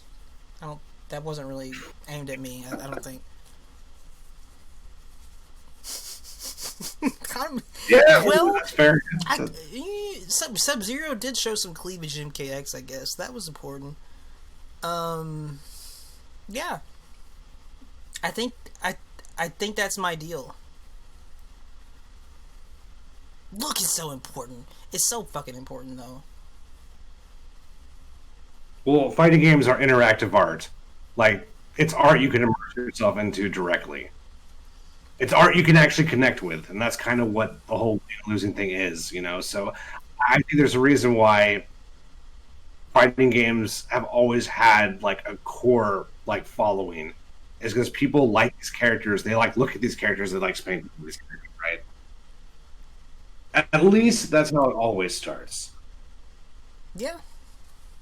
Man, it's fighting games are brutal too, dude. Especially back in like arcades, like you had to like listen. Somebody who doesn't know jack fucking shit about anything in your game or even your game period, you have to sell them the game with the select screen. Period. And it's hard. Like it can't be overstated how like difficult but extremely important that fucking is. Just seeing this character's fucking like portrait thing and maybe them standing there in their idle stance or whatever, something like that. That makes or breaks the fucking game and the character. Omen of Sorrow had that problem. What did? Omen of Sorrow had a big problem with that. I think one thing that game stepped on was not creating a cast of characters that were instantly charismatic. I think a lot of the characters in the game are ugly by design because they were going for a horror theme. So of course some of the characters are going to be ugly. Yeah. But you can't do that, man, because what you have is Mortal Kombat Legacy at that point, and no one actually wants to play that kind of game. I don't know. I wish I could have talked to those guys like before development started and said, "Hey, I know you're going for a theme. I know atmospherically you want ugly horror shit, but when people play fighting games, they want something they can immerse themselves into, and no one wants to immerse themselves into a fat version of Dr. Jekyll. They just don't, right? Like." I mean, he wasn't literally fat, but he was chunky. Yeah, the Almost Sorrow had a big problem with the characters just looking generic. Like yeah, I'm thinking about like the Dracula dude, not Dracula. Like it just looks really fucking stock, and a lot of the characters in that game looked that way. So there wasn't really anything to like hook someone new in. Like, oh, that looks cool, or oh, I haven't seen that fucking before. It's like, okay, here's Vampire Man, here's weird fucking Bellringer Man, I guess. Here's their cool, hot, edgy take on Frankenstein's monster or whatever. Like, nah, fucking dude, they gotta look cool and look cool, not look cool and like hook you in with that shit. A kind of cool that you won't see in the next game or another game somewhere else. Like, do something cool, and I don't think that Omen of Sorrow did a very good job of that. And it's interesting going and look at it and at the differences in standards as far as that goes. Back like from now to the old arcade days, like fucking Spinal was a skeleton with a sword and a shield, sure, but what did they do to fucking, like, hook you in with it, though? The thing, I mean, he had that cool fucking laugh. So, I mean, I guess that's kind of cool. Because it's, Listen, I like Spinal. I mean, Jason the Argonaut, right? Yes, I think. So, yeah, like, skeletons are tight. I think, in case they ever hear this, I want to tell them where they went right. I think the Mummy was really sick, even though gameplay-wise I didn't click with him. I think Arcturus was the coolest character in the game. Erzsébet was interesting. I thought her whole, like, witch moveset was kind of sick. But the vampire had, like, this European metro thing going on. Yeah, I did. The Frankenstein's monster was ugly without the charisma. Dr. Jekyll was too plain. The succubus, who I presume was supposed to be the fan service character, was not that. Core So values. that's where they slept, in my opinion. It's on my like bucket list to one day finish a fighting game.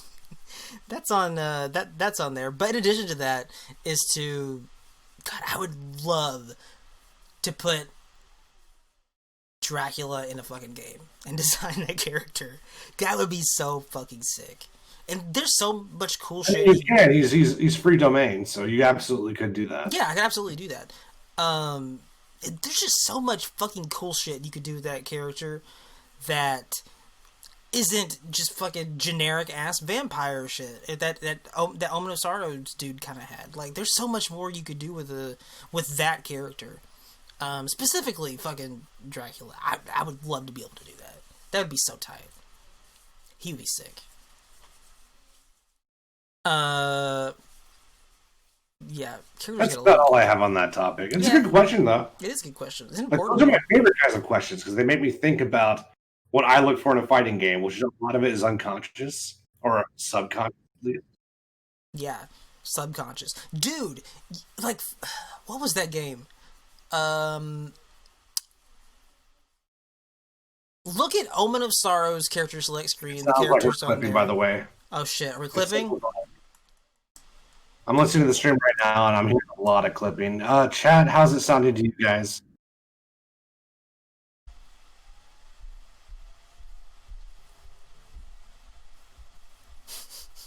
Yeah, I mean, it's not too bad right now, but I'm going to keep the volume up just in case.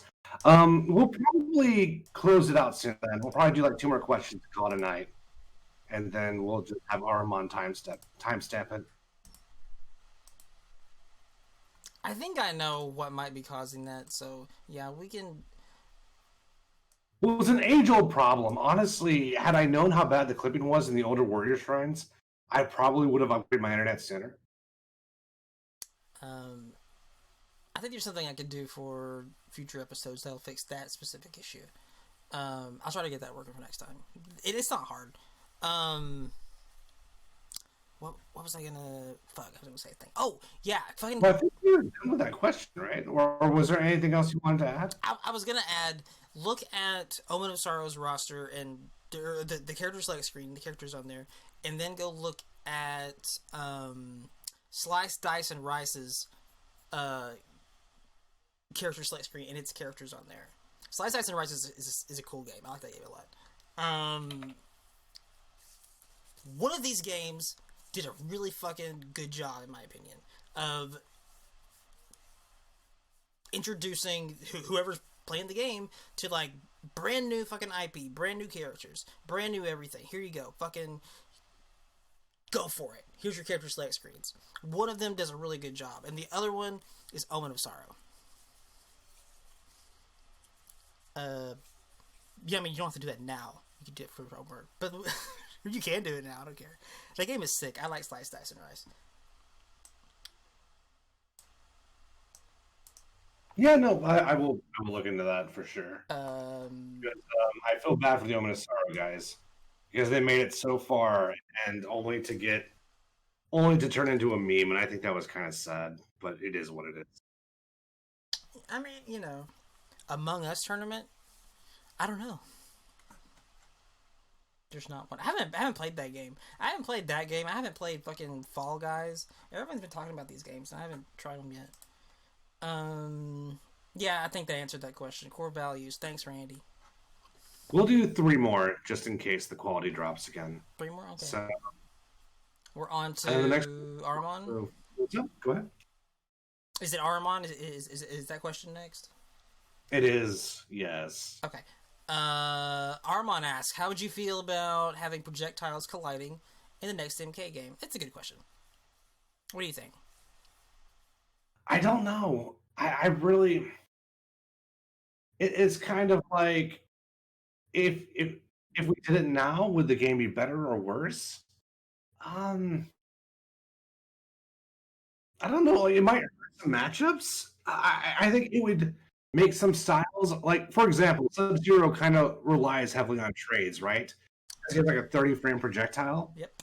So it's like, what is the ice ball even good for if projectiles are colliding, right? I don't know. I think you should build the whole game around that. So I am going to say no on this, just because I don't know what problems can arise, and at the same time, I don't really see a large tangible benefit. I like well, here's another thing. A lot of games don't have projectile collision. So it's MK, as far as I know, is one of the few games that really does that. At least a game with a lot of 2D projectiles. So it's like, I don't really know if I want to remove something if it's something unique to MK that no one else is going to do. I'm not saying the game wouldn't be better with a projectile collision, but I just don't see. I would need a really good reason to get rid of that, because it is something so unique to Mortal Kombat, and I don't see any immediate benefits, even though there probably would be some. But I don't see any immediate benefits right now. I would probably err on the side of, let's keep projectiles as they are, just so we can maintain certain gameplay philosophies. Although, that's not to say all the gameplay philosophies are good right now. It's such a big question mark of what we would get instead.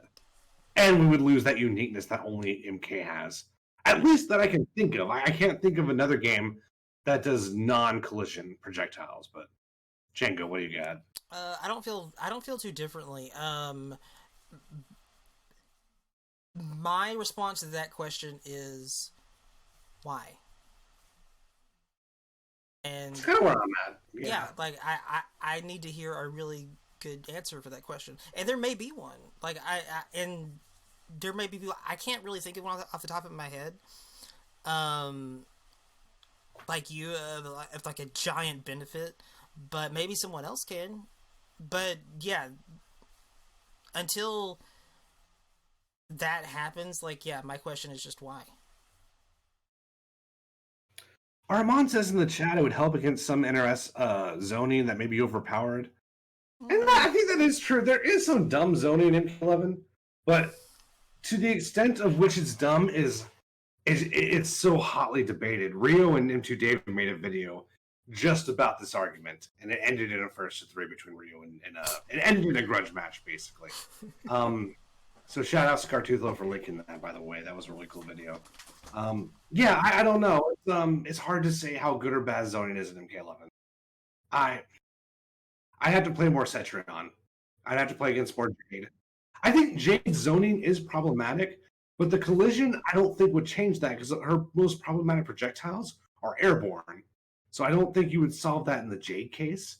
And I don't think Jade's projectiles are broken. I don't even think they're overpowered, honestly. I just hate the fact that it's never the wrong thing to do. That's what gets on my nerves.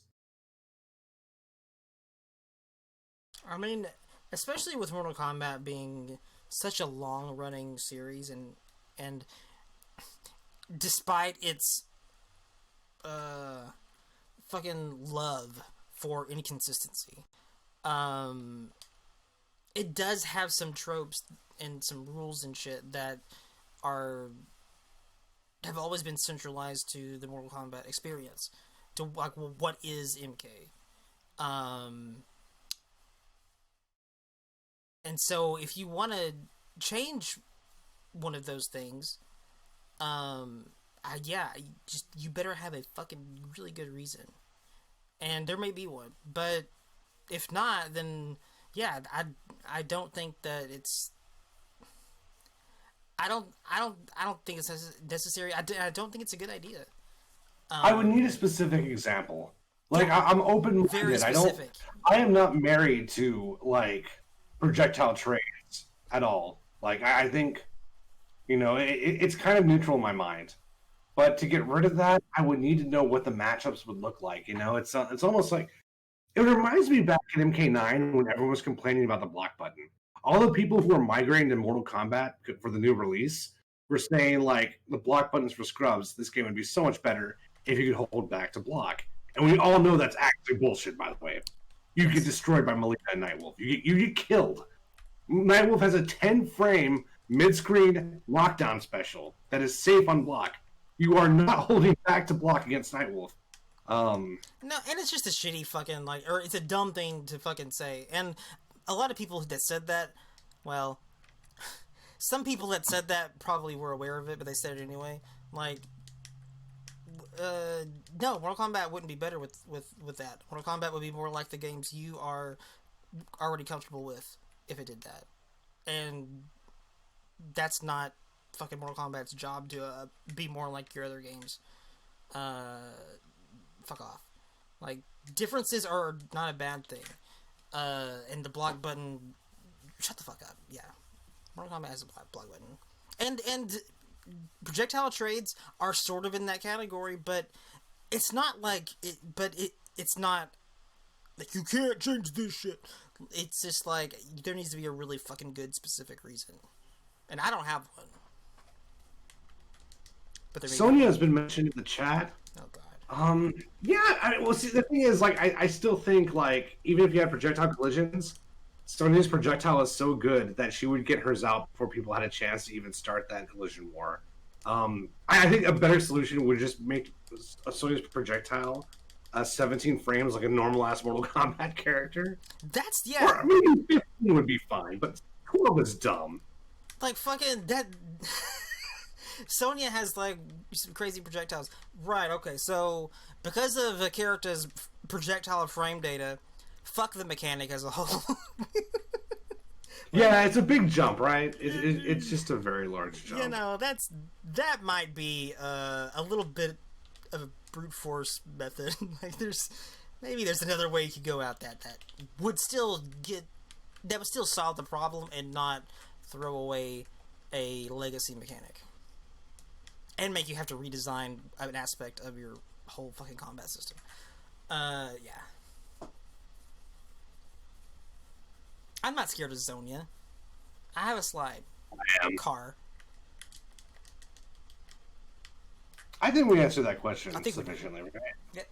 God, this thing's fucking up here. Who asked that one? Was that Armand? That was Armand. Okay, thanks, Armand. That was a good one. Yeah, thanks for the question, dude. That is something we'll probably revisit again. I think we could probably do like a segment of the episode on that. On projectile collision? At least like we can kind of do like a philosophical back and forth on that one day. We probably... Yeah, that would probably be a fun idea. We could do that with a lot of Mortal Kombat's... like, core mechanics of Mortal Kombat and why that they're important or maybe not important. I think that could be an interesting thing. But yeah, you want to do another question? Let's do two more. Two more? Okay. The Great MK debate. I mean, it's not much of a debate, but maybe it is. Let's say a brand new fighting game comes out that nobody knows. This seems realistic. You're a TO and you need 2 people to do commentary for it, and at your event, every commentator in the FGC is there. What 2 commentators do you pick to do commentary? Now wait, okay, so you're the TO, I'm the TO, and... This is sick, I like this one. Yeah, this is a good question. You're the TO, and there's a brand new fighting game. Okay, but... It really depends on the game, though. Like, even if it is new, like, you still kind of have to have a feel for its vibe to sort of know, or to make a guess as to whose commentary would work best for it, right? I don't know. It's tough. It's interesting. But you don't have a choice, though. You're like, this is where it comes down to. Who do you think is the most agile in terms of their commentary style? It reminds me of Combo Breakers, like... their things. What were those things called? They did like the fucking random ass games. The secret game, yeah. Yeah. That shit was fun. I like Eris commentating, and I think that he could make pretty much anything interesting, even if he's just talking shit about it or being dumb. I think that Eris could do a good job and is versatile enough to pull that off there. I don't know, but what do you think? Well, you gotta name one more. Well, who else do you got? I don't know. I'm still thinking. Me too. more, man. You motherfucker. This is hard. It's a good question, but it's hard. Every commentator in the FGC, the entirely. I mean, I'm not gonna put Tom Brady on there. Oh, Tom Brady Eris would be brilliant, man. That would be so fun. Yeah, you're right. That would be fun. But then I would be doing it for that. I wouldn't be doing it for the game. The game would be like not even relevant. I don't even fucking care. Fucking Randy. What did you say, Evan? Dude. Okay, not every commentator in the FGC. Maybe not everyone. I don't know who I put with him though. I don't want to put like Rip with him or Ricksta from the podcast. I don't want to put him with. Ricksta would be a good choice in my opinion, though. I think that would be a really good choice. I mean, I have my selection by the way. If you can't decide, I figured out. Yeah, go for it. My first choice, I agree with you. I would put Eris, and I can't put my favorite commentator on there because I don't think they pair well with Eris, and I don't know if they're built to commentate every game. So my first choice is Eris. My second choice would be Seth Killian. I think those two, either they know each other in real life, they have real chemistry. They're both very knowledgeable on legacy games, and they know how to work off each other, and they know how to be entertaining in of themselves despite what's happening in the game. So to me, those are the only two choices: Seth Killian, Eris, 100%.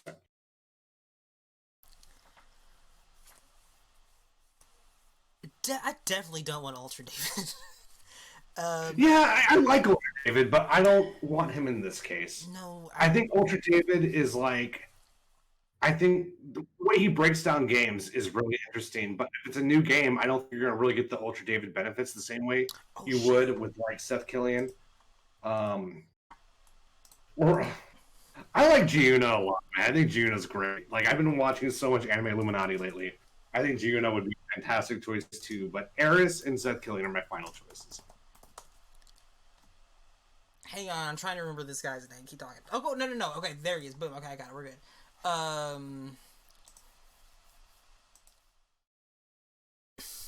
If I had to pick one up, he goes well with Eris, I think. Who does? Yes. Yep. Well, I think what I would actually do if everyone is there, just because I haven't really seen it or heard it before, and think it might be interesting, is do Eris and Max together. I don't know what that would be like. That might suck, but I kind of want to find out. That's a fantastic choice, in my opinion. It would be interesting. I think that would be really interesting. But there's also like, there's safe things like Eris and Gutex would be great. They would build it off. I think Eris and Mike Ross would be better. Eris and Mike Ross, yes, that'd be really good. Eris and K-Brad, I would be really cool with. Yes, that would be fun. I think that would be really enjoyable. Yeah.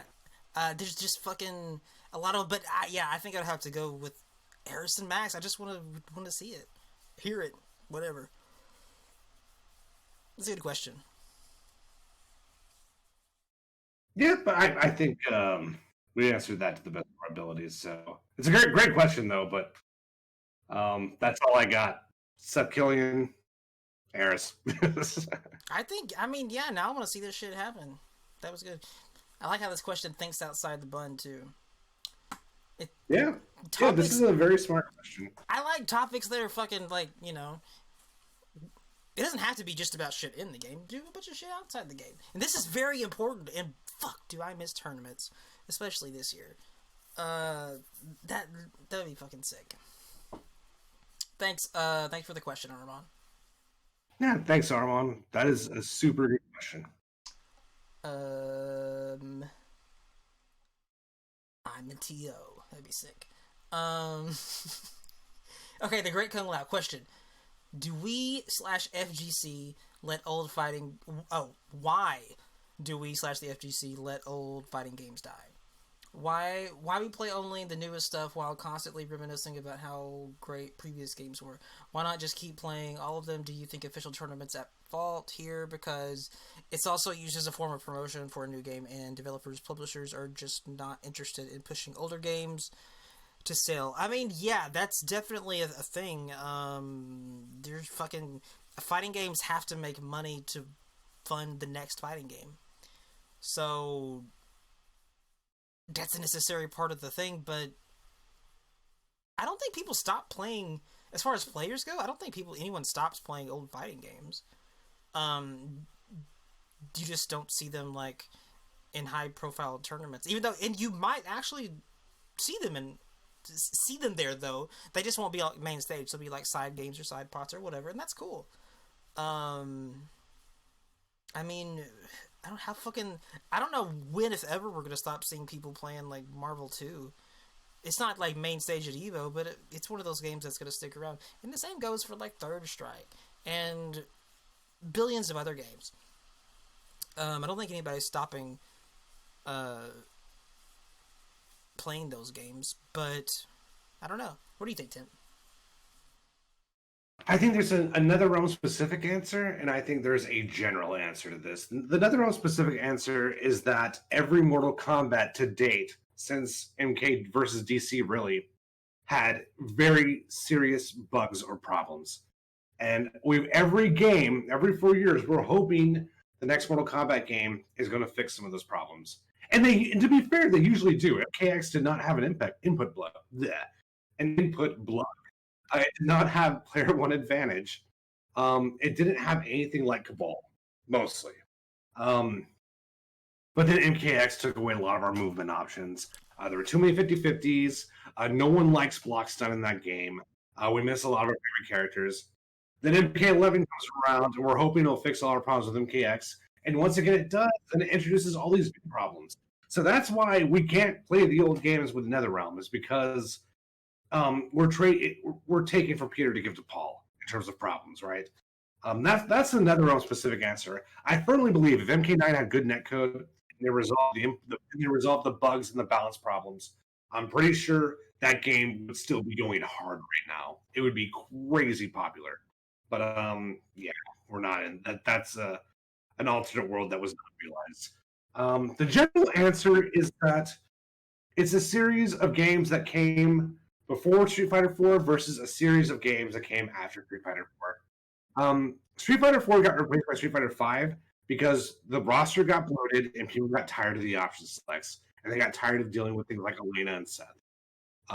Seth debate. It's unclear how much of a problem was by the end, but no one liked fighting that character, and no one liked fighting Poison. I hate Poison in Street Fighter 4. I like her. It's funny because I think she's much cooler in Street Fighter 5. I think Poison's way more interesting now. But that's why Street Fighter 4 didn't live on.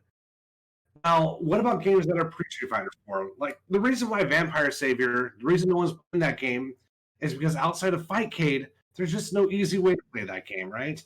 And there's not really an easy way to learn that game either. There just isn't the same amount of tutorial content. And I think, like, people often just don't know about it. They may know it by name. They may know other people like it, but they do not have enough information to make the decision, I like this game, and I want to learn it to the best of my abilities.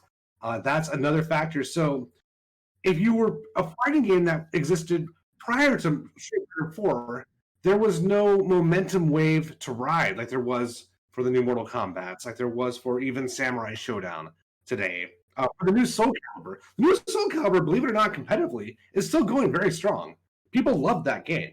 I love that game. But, just if you didn't have that momentum ride that came with all the fighters after Street Fighter 4, then you didn't really have a chance. There's no. Also, Sevatar even brings this up afterwards in response to that question. There was just a lot of balance issues and bugs to those games that people don't really want to.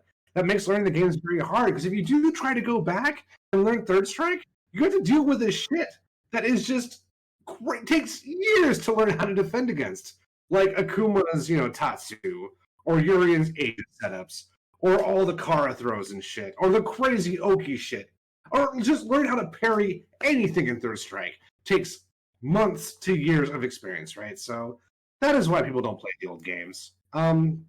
Tekken's a different story. Tekken, people don't play the old games because, well, for one thing, there's no easy way to do that either. But Tekken 7, in many ways, is just an overall improved Tekken 6. I don't think especially now that like most of the characters are back. There's no reason to play Tekken 6 anymore. Yeah. So, wow, that was a lot. That I hope that sufficiently answered your question. Any final thoughts on that, Jenko? I mean, it's not that no one's playing those games anymore, though. Those people do still play those games, unless you're talking about like bringing in new players to those games. Like that's a different question, though. That's a whole different thing. But like, fucking, there definitely are people that still play the Third Strike and shit like that. Like fucking Randy in here loves Third Strike. And especially with the games that have been released in ways that makes it easier to play now, re-released. Like obviously that's going to help a ton, but I don't think that people are quote not playing those games. They're just not as visible as obviously the big spectacle of what's new and all this other shit like that. Because I mean, like, once esports started being a thing, then like that really kind of focused the spectacle and the perspective of what fighting games kind of are, but they're not. It's just what is going on with the thing and what the mode is most focused on. But people are still playing fucking old games. They're just not as high profile, and they're not like where the money is and all this shit. But maybe I'm wrong. I don't know. Maybe people aren't playing that shit. Except Randy is playing Third Strike. I'm not wrong about that part. Third Strike is almost the exception to the rule, but I don't think Third Strike can grow at a rate that's going to make it competitive with the modern fighting games. No, and that's just because it's too hard, man. There's too much to learn. It's not just about mechanics in that game. Learning matchups in that game takes a level of commitment that just doesn't exist in other fighting games. You're not required to learn that kind of shit in Soul Calibur. It's also like a situation that's kind of universal with the genre, that it sucks going into any fighting game more than a year after it's already been out. And it just gets exponentially worse the longer the game has been out, because fucking you're going to be so far behind everyone else, you're going to get shat on all the time. You're going to get fucking dunked. Like, dude, it's hard. It's hard for any fighting game in that instance. But, I mean, I don't know. I don't really think about old games like that needing to necessarily, like, quote, grow or become popular again or whatever. It's like, they're popular with the people that played them and people who have discovered it since then. That does still happen. But, like, I'm not sure what the goal is here that Great Cool was talking about. Like, is he wondering why that stuff's not, like, super high profile and, you know, main stage at Evo or whatever? Or what? Like, I'm not sure what we're after here. Well, it's also worth noting some games deserve to die. Like Street Fighter Cross Tekken deserved to die. That game does not deserve to live. I'm glad it's dead, frankly. Dead or Alive 6, I love that game. But it died. And it died because it deserved to die. It's because that developer does not want to make a game that people are willing to play. That community banned their own DLC costumes because they were so embarrassed. People complain about core values and how much they love tits and ass, but the fact is, no one wants to play that game competitively because they're ashamed. But, you know, they're never going to make a dignified Dead or Alive game, which is unfortunate, because I like those characters a lot. I think the gameplay is brilliant, but it's never going to happen. That game, unfortunately, deserved to die. Although the netcode doesn't help either. If we actually had good netcode in a DOA game. God, let's not talk about DOA 6. I'm getting fucking depressed. Anyway, yeah, so it just depends, man. There's a lot of factors. Aramon brings up Last Blade 2. The problem with Last Blade 2, I think that Last Blade 2 has two problems. One, there are so many retro SNK games. There's a lot of them, right? Last Blade 2, I think, gets caught in the tornado of SNK re-releases. I think that is a big problem, right? I think the people who do know about it via the the rollback announcement, I don't know if it's specifically GGPO, but the rollback announcement, they look at the game and their impression is going to be this. It looks like an old school SNK game, but if there's an old school SNK game that is not King of Fighters or Samurai Showdown, it's not rollback is not going to be enough. I think there has to be one really big specific selling point. Because that game is like the most SNK looking shit I've ever seen in my life. And a lot of people who haven't played Last Blade probably played King of Fighters. And that game is really hard. They probably got discouraged and dropped it. So there's probably like a negative incentive not to play the Last Blade games, just because they remember their experience with their only other SNK game, which was KOF, right? So, yeah, it's just... It has two problems, and being inside an ocean of retro SNK games certainly does not help its case. And a lot of people who would be interested, like me, who actually do like learning fighting games and playing them and running sets with them, it's an opportunity cost thing. If I'm playing Last Blade, that means I'm not playing Tekken or Soul Calibur or Street Fighter V, right? Or DOA 6. So... that game is free, and I can't get anyone to play it. Anyway, good question. I hope we answered that. Django, any closing thoughts on that? Yeah, it just reminds Good me... question. Great Kung Lao, by the way. Yeah. That was for Great Kung Lao's question. Go on, Django. I'm sorry. No, it just reminds me how bummed I am that we didn't get to see those games that were going to be at EVO this year. Killer Instinct, Skullgirls, Marvel 2, like, I was really looking forward to seeing that shit. And I feel like that's kind of one of those situations where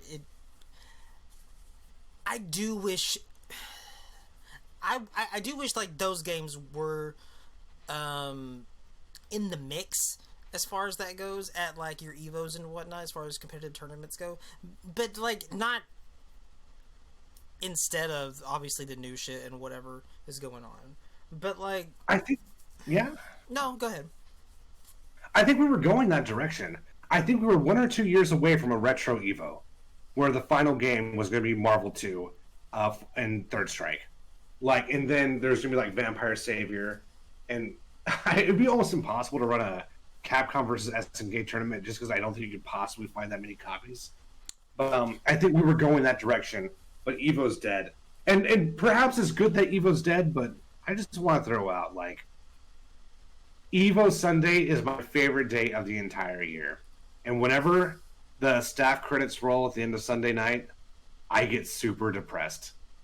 So it was a huge blow to me that there wasn't going to be an Evo this year. Now, granted, even if there wasn't a quarantine, we found out some bad shit. Oh, yeah. So we don't need to revisit all that, but... No. Man, I was so sad there was no Evo, but I think we were going that direction, Django. I think eventually we were going to have the retro. Now, would they ever intermix? Depends. I think that's probably 5 years away. But eventually, I think some good games are coming back. But they're going to have their own space first, I think. I hope that happens, and I hope that even though Evo didn't work out this year, like that does help put that idea in more people's minds, and like, oh man, okay, maybe we could do that, or that would be fun to do. And this whole topic also, it should be mentioned that like developers are a big part of this too. Developers that are cool with and willing to reach out to their community and work with their community to support the game that people are interested in playing. That's also a big factor, obviously, in the game's a game having a pulse or not. Like, that's really what it does. And fucking, like, what, Iron Galaxy was pretty pumped about Killer Instinct being at EVO, right? Fucking same, I'm pretty sure the same was true for, like, Skullgirls, and I don't know about Capcom. Capcom's weird, but maybe. I don't know. But yeah, if there was, like, a retro EVO, or just a retro main tournament, like a big tournament, I think that would be really, really cool. But yeah, you kind of need developers to help out with that stuff, especially now, just making it easy to play. and making things available to the people that want to play your game. Like, that's so fucking super important. And if that happens, all this other stuff will be more likely to happen, I think. I hope we make it there. I hope we make it to that retro tournament at some point, when things aren't so fucking crazy like they are this year. Exactly. I was going to say, our future is so uncertain with fighting games right now. Vaccine's on the way. Hopefully that is successful. And hopefully they don't botch that. Like, that thing is still very early, but hopefully it works beautifully.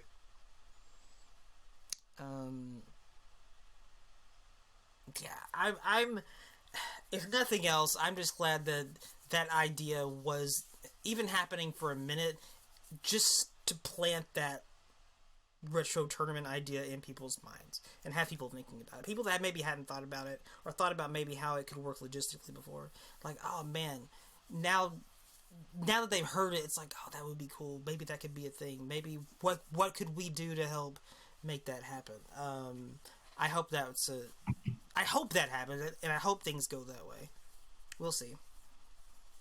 Well, I mean, CEO was kind of already doing something like this because anime games, there's so many of them, and they can't all possibly get representation. So they made CEO Taku, and it's very similar to what we have here with Retro Evo, just with the arcs and stuff, right? Rain Reptile. Mythology speedrun? Dude, don't. Dude. Get off my lawn, bitch. That's my shit. I mean, yeah, I think we answered that one as best as we can. Yeah, it's a great question too. These were all great questions, right? So, I think that covers the shrine, right? I guess we're done. And COVID, Django, do you think COVID's effect on gaming is really starting to show? Dude, there's no fucking fighting game tournaments this year.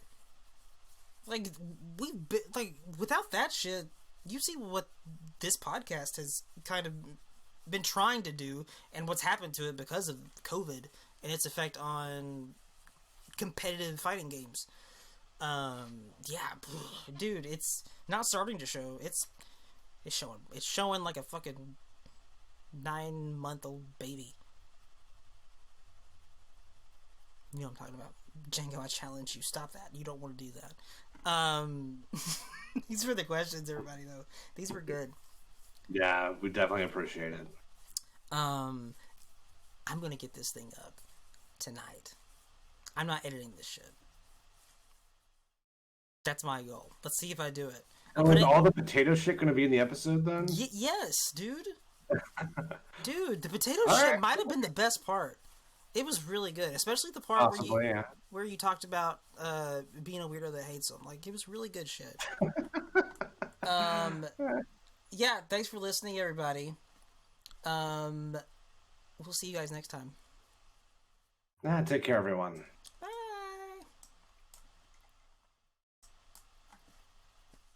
Don't even rain.